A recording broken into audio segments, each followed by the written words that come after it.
যোৱা ৰাতি দেৰগাঁৱৰ ঘটনাটোৱে সকলোকে মৰ্মাহত কৰিছে আৰু আমি আশা ৰাখিছোঁ যে যিসকল লোক স্বৰ্গাগামী হ'ল তেওঁলোকৰ আত্মাই সদ্গতি লাভ কৰক আৰু আহতসকলৰ আশু আৰোগ্য কামনা কৰিছোঁ। অসমৰ পথ দুৰ্ঘটনাৰ সংখ্যা যি ধৰণে বাঢ়িছে সকলোৰে কাৰণে চিন্তাৰ বিষয়।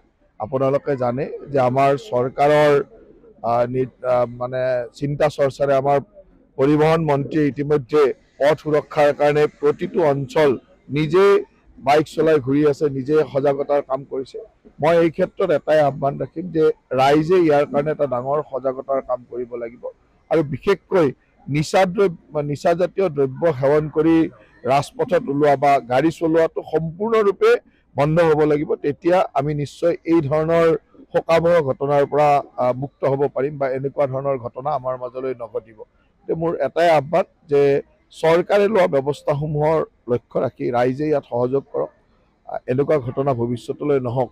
প্ৰত্যেকেই নিশ্চয়কৈ ইয়াত মৰ্মাহত বা প্ৰত্যেকেই আজি গোটেই ৰাতিপুৱাৰ পৰা প্ৰত্যেকৰে ছ'চিয়েল মিডিয়া হওক বা বিভিন্ন সংবাদ মাধ্যমত দেখি আছোঁ যে সকলোৱে এই ধৰণৰ দুখ প্ৰকাশ কৰিছে, কিন্তু তাৰ লগে লগে এটা ডাঙৰ সজাগতাৰ কামো আমি সকলোৱে কৰিব। যোৱা ৰাতি দেৰগাঁৱৰ ঘটনাটোৱে সকলোকে মৰ্মাহত কৰিছে আৰু আমি আশা ৰাখিছোঁ যে যিসকল লোক স্বৰ্গাগামী হ'ল তেওঁলোকৰ আত্মাই সদ্গতি লাভ কৰক আৰু আহতসকলৰ আশু আৰোগ্য কামনা কৰিছোঁ।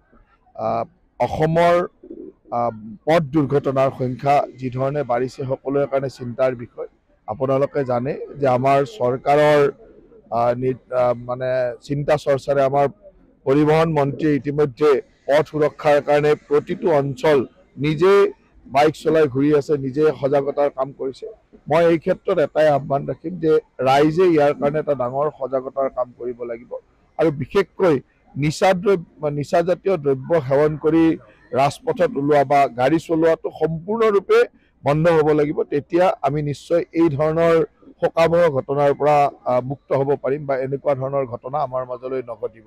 মোৰ এটাই আহ্বান যে চৰকাৰে লোৱা ব্যৱস্থাসমূহৰ লক্ষ্য ৰাখি ৰাইজে ইয়াত সহযোগ কৰক, এনেকুৱা ঘটনা ভৱিষ্যতলৈ নহওক। প্ৰত্যেকেই নিশ্চয়কৈ ইয়াত মৰ্মাহত বা প্ৰত্যেকেই আজি গোটেই ৰাতিপুৱাৰ পৰা প্ৰত্যেকৰে ছ'চিয়েল মিডিয়া হওক বা বিভিন্ন সংবাদ মাধ্যমত দেখি আছোঁ যে সকলোৱে এই ধৰণৰ দুখ প্ৰকাশ কৰিছে, কিন্তু তাৰ লগে লগে এটা ডাঙৰ সজাগতাৰ কামো আমি সকলোৱে কৰিব। যোৱা ৰাতি দেৰগাঁৱৰ ঘটনাটোৱে সকলোকে মৰ্মাহত কৰিছে আৰু আমি আশা ৰাখিছোঁ যে যিসকল লোক স্বৰ্গাগামী হ'ল তেওঁলোকৰ আত্মাই সদ্গতি লাভ কৰক আৰু আহতসকলৰ আশু আৰোগ্য কামনা কৰিছোঁ। অসমৰ পথ দুৰ্ঘটনাৰ সংখ্যা যি ধৰণে বাঢ়িছে সকলোৰে কাৰণে চিন্তাৰ বিষয়। আপোনালোকে জানে যে আমাৰ চৰকাৰৰ মানে চিন্তা চৰ্চাৰে আমাৰ পৰিবহন মন্ত্ৰীয়ে ইতিমধ্যে পথ সুৰক্ষাৰ কাৰণে প্ৰতিটো অঞ্চল নিজে বাইক চলাই ঘূৰি আছে, নিজে সজাগতাৰ কাম কৰিছে। মই এই ক্ষেত্ৰত এটাই আহ্বান ৰাখিম যে ৰাইজে ইয়াৰ কাৰণে এটা ডাঙৰ সজাগতাৰ কাম কৰিব লাগিব আৰু বিশেষকৈ নিচাজাতীয় দ্ৰব্য সেৱন কৰি ৰাজপথত ওলোৱা বা গাড়ী চলোৱাটো সম্পূৰ্ণৰূপে বন্ধ হ'ব লাগিব। তেতিয়া আমি নিশ্চয় এই ধৰণৰ শোকাবহ ঘটনাৰ পৰা মুক্ত হ'ব পাৰিম বা এনেকুৱা ধৰণৰ ঘটনা আমাৰ মাজলৈ নঘটিব।